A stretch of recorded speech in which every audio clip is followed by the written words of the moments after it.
This is WWE superstar Drew McIntyre, and you're listening to the WWE Podcast. The champ is the one that everybody wants, me. It's going to WrestleMania. Claymore!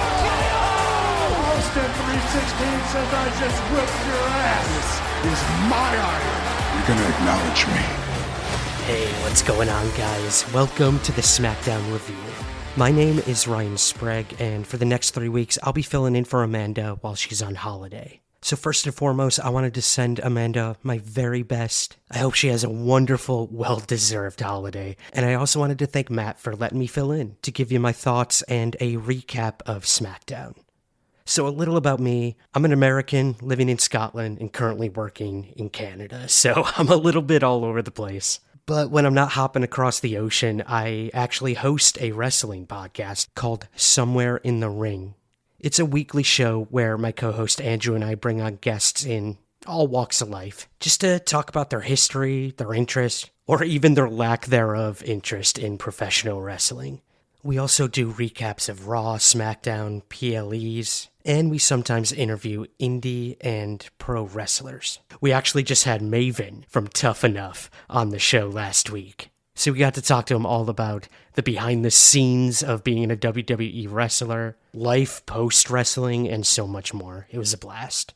So I hope it's okay with Matt if I ask you guys to check out the show, wherever you get podcasts or on YouTube for video versions of all of our episodes. You can just search across social media, YouTube, Apple, Spotify, whatever. Just search for Somewhere in the Ring podcast. Again, thank you, Matt, and enough promotional stuff. Let's get to this week's SmackDown recap and review that came to us from the Climate Pledge Arena in Seattle, Washington. Alright, so our opening segment, Randy Orton opened SmackDown by demanding that Nick Aldis get him a new opponent for WrestleMania. Orton even suggested Nick be his opponent, which was met with a lot of cheers, and I think a lot of people would actually like to see that. I'd like to see that. But yeah, before Nick could even answer, they were interrupted by Tama Tonga and Solo Sikoa, who came out. And they sort of flank Randy Orton in the ring, go 2-on-1 with him, and they're brawling for a little while before LA Knight comes out to stop them. Huge pop for LA Knight. He helps out Randy Orton. Randy visibly tells him thank you. And then LA Knight says to Tonga and Sikoa, "If you have enough tingle in your loins, let's have a match tonight." It was quite a line. Quite a line. Bravo, LA Knight. But yeah, Nick Aldis made this match official, and it would be the main event of SmackDown. Next up, we had the biggest match of the night, the Women's Tag Team Gauntlet match for the #1 contendership for a Women's Tag Team Championship match at WrestleMania to face Liv Morgan and Raquel Rodriguez. So to start things off, we had Bayley and Lyra Valkyria against Zoe Stark and Shayna Baszler. I don't know if Baszler lost her gear or something. I know she's usually pretty casual, but it seemed like she was just in her street clothes for this match. It was interesting.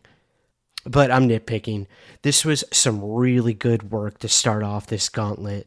But Lyra Valkyria would secure a pinfall after a jackknife to Baszler, which would eliminate Zoe Stark and Baszler. And then next up, Natalya and Maxine Dupree came out in all pink. And there was some good work, as always, by Natalya. She's just so solid. Always has been. Always will be. And some pretty decent work by Maxine. She's getting there. But Bayley would eventually hit an inside cradle on Maxine Dupree and eliminated them both. Yet another WrestleMania that Natalya will not be a part of. But next came out Katana Chance and Kaden Carter. It was good to see them in the ring again. They've been showing up a lot lately, and they're always fun to watch. They were just killing it with their double team maneuvers, but once again, Valkyria steps up, executes a Nightwing on Katana Chance, and got the pin.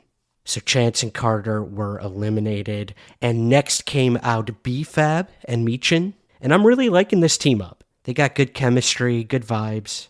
and they're really starting to gel. B-Fab specifically is just getting better and better by the week. I'm glad they're giving her some attention. However, it was not enough, and Bayley ends up hitting a rose plant on B-Fab and eliminated them. And the last team to come out for the gauntlet was the Secret Hervis. I'm loving this. Alba Fire, Piper Niven. This was the most hard-fought round of the gauntlet, in my personal opinion. I loved it. Some really good work by Alba in this match. She and Piper are working great together. But again, not great enough. Valkyria hit a diving leg drop on Fire following a rose plant by Bayley. And a pin for the win. There you go, guys. Bayley and Valkyria are going to WrestleMania. Post-match, they had a stare-off between Liv Morgan and Rodriguez. And this should be a great tag team match at WrestleMania. I'm glad this shaped up the way it did. What a gauntlet. This was really high energy.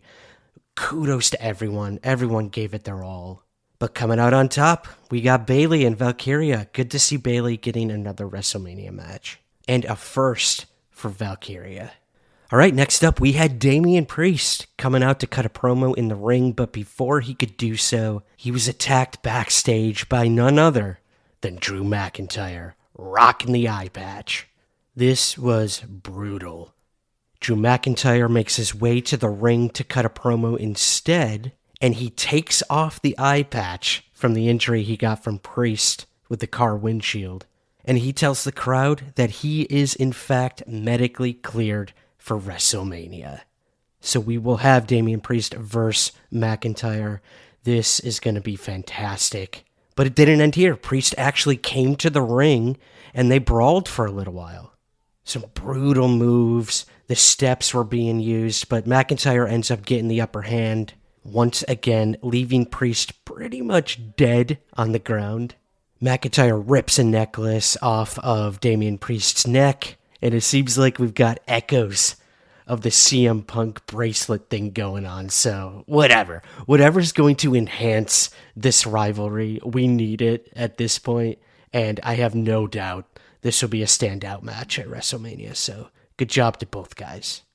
We then had a match, the second match ever in the WWE for Rey Fenix. We had Rey Fenix versus Humberto, and this was just an expert display of aerial moves and technical maneuvers. I'm going to say a lot about this match, very positive things.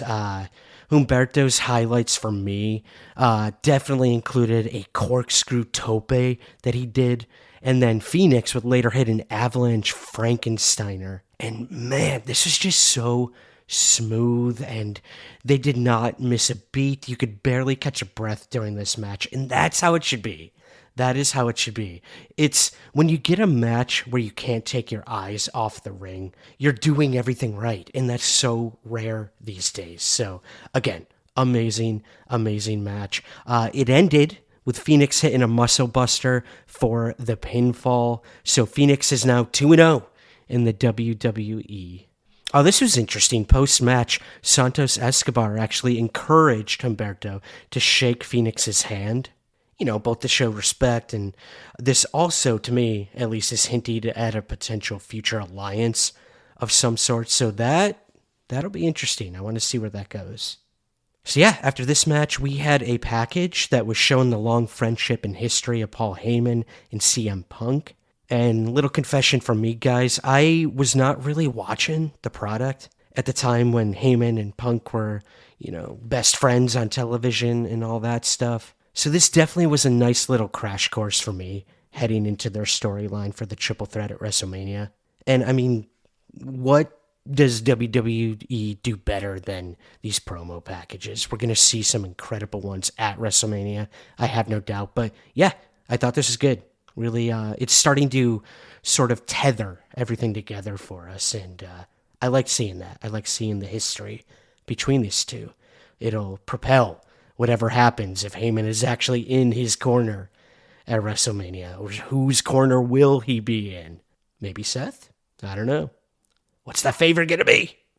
We also got a couple more teases of a possible Malachi Black debut. When that will be, if it'll be before WrestleMania, after WrestleMania. Who knows?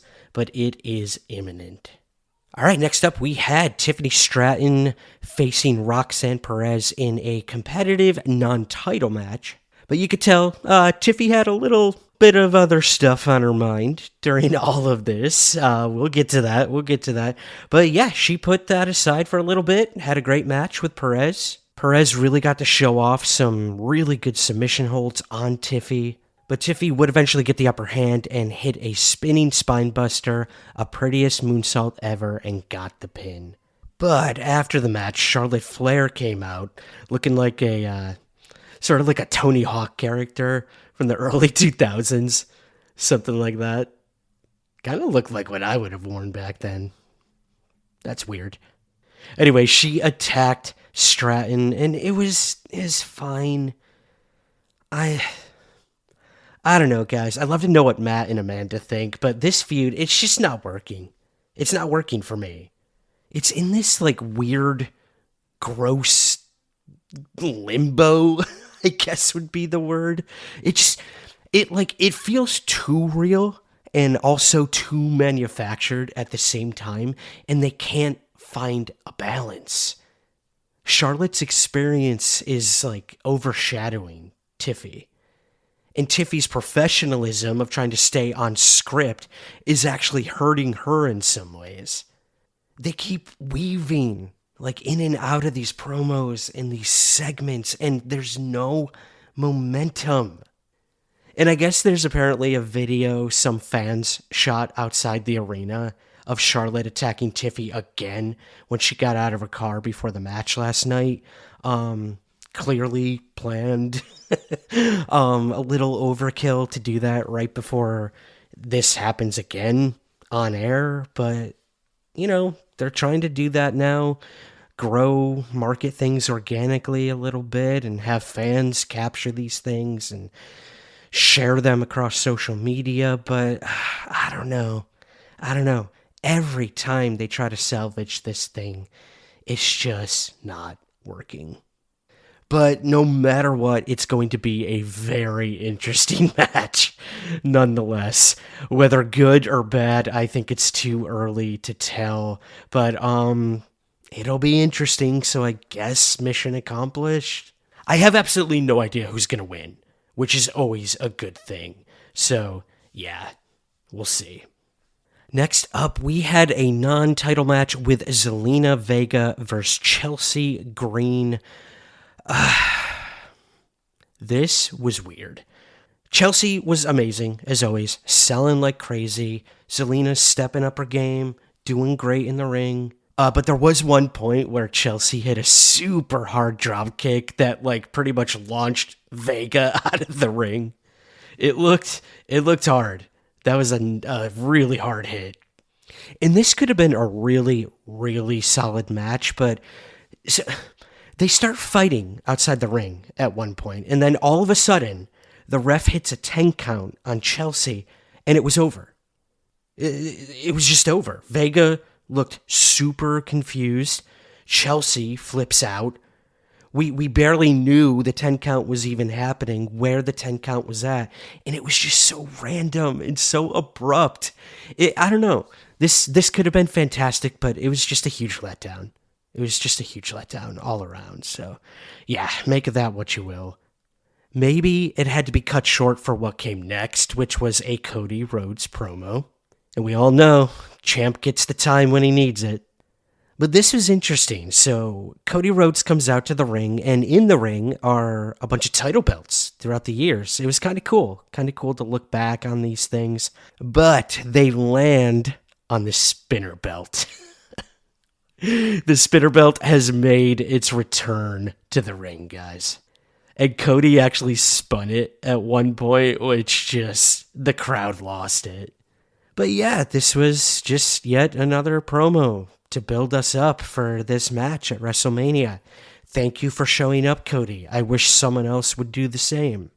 But yeah, Cody did say that when Cena says he'll win the title and leave with it, he does mean it. But Cody also said that Cena has known for a while that his time is up, and that's why he did all of this.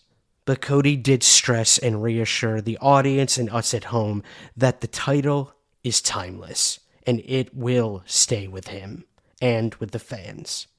So yeah, typical Cody, good promo, but like I said, it shouldn't just be Cody. Cena should be here for this build.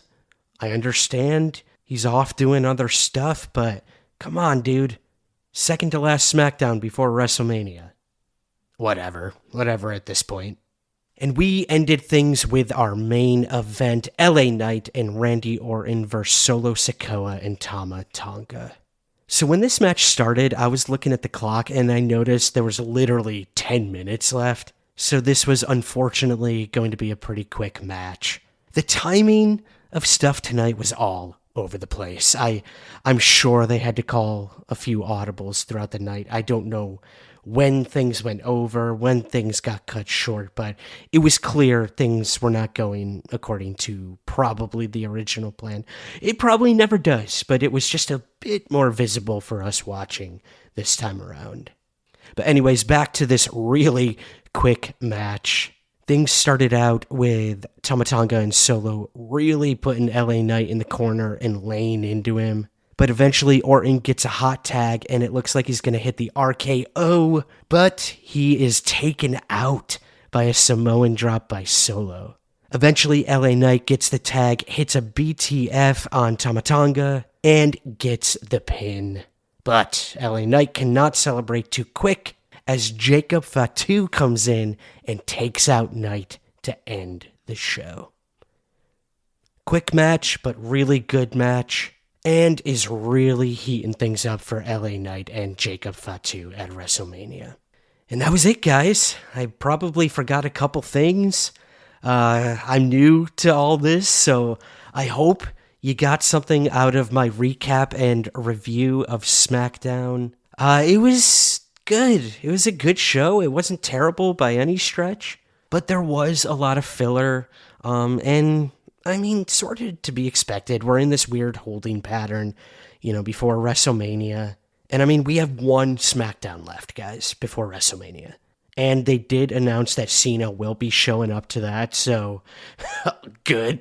Awesome. Thank you for doing that. And yeah, I'm looking forward to the Cena-Cody match. I'm looking forward to the triple threat. The card has shaped up. I think we pretty much have every SmackDown-related match set for WrestleMania, except for Randy Orton, who is going to be his opponent. I would love to know, as I'm sure Matt and Amanda would, who do you guys think Randy Orton is going to face at WrestleMania? There's some good predictions going around. Malachi Black, Rusev might be making a debut soon. Is it someone already on the roster that we know about? I don't know. Let us know. Let us know across the WWE podcast social media. But yeah, honestly, match of the night for me was Rey Fenix and Humberto. It was just fantastic. I loved it. Solid SmackDown. I know Matt doesn't really do ratings or reviews, but if we were going A to D, I'd give this thing maybe a B- to a C+. Again, we're in that weird holding pattern, but they shaped the card out. We're heading into WrestleMania pretty strong. In my opinion, we're going to see some really good matches across the brands. And yeah, as we all know, anything can happen on the road to WrestleMania. That's going to do it for this SmackDown review. Be sure to rate and review the WWE podcast on Apple and Spotify. Matt also has an awesome Patreon you can join to help support his work, so be sure to check that out as well. And while you're at it, I hope you'll check out my podcast, Somewhere in the Ring, wherever you get the WWE podcast as well. Again, my special thanks to Amanda and to Matt and all of you for giving me a chance. I hope you enjoy these reviews as we hurtle towards WrestleMania 41. It's so close, guys. Thank you for listening, and I'll see you next week for the SmackDown review. Thanks for listening to the WWE Podcast. Don't forget to subscribe on your favorite podcast app so you don't miss a show, or head to WWEpodcast.com. And for all of these shows ad-free, head over to patreon.com/WWE Podcast. Until then, we'll see you next time.